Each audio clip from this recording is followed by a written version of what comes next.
একটা ঘটনা বললে বুঝতে পারবেন। অনেকদিন আগে একটা সুন্দর যুবক ছিল, ওই যুবক মসজিদে এসে ইবাদত বন্দেগী করত। তো একদিন যখন গভীর রজনীতে ওই মসজিদে ওই যুবক আল্লাহর বান্দা ইবাদত বন্দেগী করতেছে, প্রায় গভীর রাত্র, ওই গভীর রজনীতে একটা যুবতী মায়া ওই মসজিদের দরজার কাছে আসছে। আসার পর আহ্বান করে বলতেছে যে আমি তো অনেক বড় বিপদে পড়ে গেছি, অনেক বড় বিপদের সম্মুখীন হয়ে গেছি। এখন আপনি আমাকে একটা কাজ করেন, আপনি আমাকে আজকের রাতটুকু আপনার মসজিদে এক কোনায় থাকার একটা ব্যবস্থা করে দিন।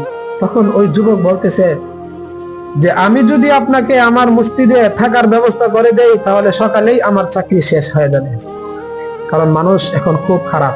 আপনি একজন যুবতী, আমি একজন যুবক, আপনাকে কিভাবে আমার মসজিদে জায়গা করে দেই, এটা তো কোনোভাবেই সম্ভব না। তখন ওই যুবতী মহিলাটা বলতেছে, আল্লাহর রস্তে আমি যদি এখন এই গভীর রজনীতে এই রাস্তা দিয়ে যাই তাহলে খুদার কসম হয়তো আমার ইজ্জতটা শেষ হয়ে যাবে। এই জন্য আপনার কাছে জোর আবেদন করছি, আপনি আমাকে এতটুকু একটা ব্যবস্থা করে দিন। অনেক জোরাজুরির পর ওই যুবককে বলতেছে, আচ্ছা ঠিক আছে, আপনি এক কাজ করেন, এই মসজিদের কোনায় একটু বিশ্রাম নেন, শুয়ে থাকেন। তারপরে অন্য মসজিদের অন্য কোনায় ওই যুবক সে মোমবাতি দিয়ে সে মোতালা করতেছে, পড়তেছে। তো একটু পর পর তার একটা হাত, ওই হাতটুকু সে বারবার, তার যে মোমবাতি ছিল ওই মোমবাতি একটু পর পর হাতটা মোমবাতি দিয়ে আগুনের মাঝে এরকম ভাবে দিয়ে রাখে। তো ওই যুবতীটা খেয়াল করলো, এরকম ভাবে কয়েকবার করলো। যখন সকাল হয়ে গেল, চলে যাবে, তখন সর্বশেষ যাওয়ার সময় ওই মহিলাটা বলতেছে, ওই মেয়েটা বলতেছে যে আমি আপনাকে রাত্রে একটা জিনিস লক্ষ্য করেছি। বলে কি লক্ষ্য করেছেন? বলে আমি লক্ষ্য করেছি যে আপনি একটু পর পর রাতে দেখলাম আপনার হাতটা আপনি বারবার সেই মোমবাতির উপরে দিচ্ছিলেন, তো এটা কেন করছেন, একটু কারণটা জানতে চাচ্ছি।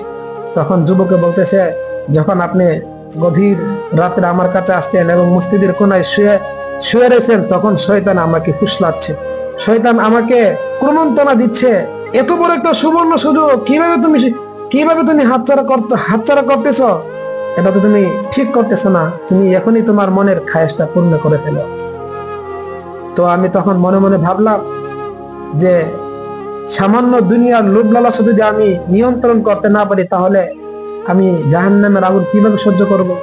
তো সে জাহান্নামের আগুনের কথা স্মরণ করে সে দুনিয়ার সেই সামান্য মোমবাতিতে তার আঙুলটা দিল, দেওয়ার পর বলতেছে যে আমার মন, তুমি দেখো যে আমি সামান্য একটা মোমবাতির আগুন সহ্য করতে পারতেছি না, তাহলে যখন আমি কাল হাসরের ময়দানে আমি জাহান্নামে পূর্ব, তখন আমি ওই জাহান্নামের আগুন কিভাবে সহ্য করব। তখন ওই যুবক কান্না করছে আর বলতেছে, এই জন্য আমি বারবার মোমবাতিতে আমার আঙ্গুলটা দিচ্ছি আর মনকে এটাই বোঝাচ্ছি যে মন দেখ, সামান্য দুনিয়ার একটা মোমবাতির আগুন সহ্য করতে পারছো না, তাহলে তুমি কিভাবে সেই জাহান্নামের আগুন সহ্য করবে। ফাত্তাকুন নার আল্লাতী ওয়াকুদুহান নাস ওয়াল হিজারা। আল্লাহ বলেন, হে দুনিয়ার মানুষ, তোমরা জাহান্নামের ওই ইন্ধনকে ভয় করো যে জাহান্নামের লাকড়ি হবে তুমি মানুষ আর পাথর, মানুষ এবং পাথরকে জাহান্নাম